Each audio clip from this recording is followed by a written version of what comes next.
got that seventh vote to stop this. So it doesn't mean there aren't other means or other avenues down the road, courts or other things like that. But in my mind, this plan is not only fiscally irresponsible because of the enormous burden that it places on the backs of Minneapolis residents, businesses, and visitors. And as the law was set up after 2020, revenues from these sales taxes could have gone to economic development throughout the city into the neighborhoods to support other businesses and jobs for decades and decades. But now that money's going to be tied up at the stadium. It is not over, people. It is not over until the fat lady sings. Is the Vikings have a home. They got a new roof, they got a new turf. You know what they don't have? They don't have enough luxury suites. This is all about luxury suites. So we have a situation here. The city does get a vote on this. To ask them to vote no. And instead invest in Minnesota's poor and working people. People like my family, people like yourselves, people who have worked to make this state great and the city of Minneapolis great. He's a little camera shy today. We had a mayor that was elected in 2001 who was opposed to corporate welfare.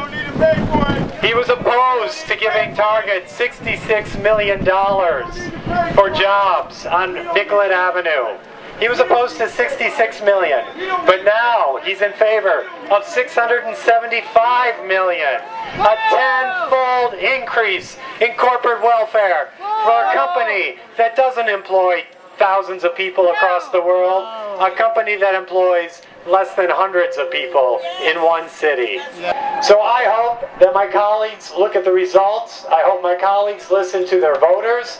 I hope that all the voters realize that this isn't done till the final vote is passed, and I hope that all of you remember this day as not the end of a chapter, and not the beginning of a new era of corporate welfare, but the beginning of accountability, of taking back city government. Gary for mayor! Gary for mayor! Tomorrow there'll be a vote and there'll be a debate, and tomorrow city council members will try to amend the bill that was passed by the legislature to try to get a better deal for city taxpayers. I can't predict the outcome because the calls, the emails are still coming in, so it depends if people listen to their constituents or not. You know, this should be a lesson to us. We keep seeing the same thing happen over and over again.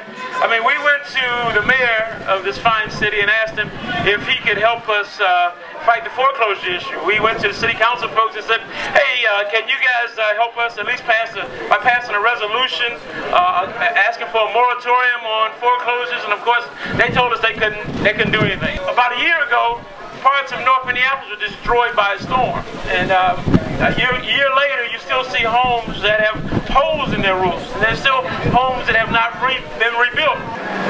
The Minnesota Vikings want another stadium. They already have a stadium, right? And you're right. When the poor people of North Minneapolis trying to get their homes rebuilt, it didn't happen, right? The mayor went down. He asked real kindly and politely, you know, hey, can you guys give us some money? But that's not what he did with the stadium thing. You know, when Ziggy Wolf snapped his fingers, when the power structure snapped their fingers, he made it happen. We actually went through all the work to get an amendment passed and say, look, you can't do this unless we vote on it. They just scrapped it. And this is a gargantuan scam that's going to be on the backs of our kids, our grandchildren, our great-grandchildren. It's disgusting. It's disgusting.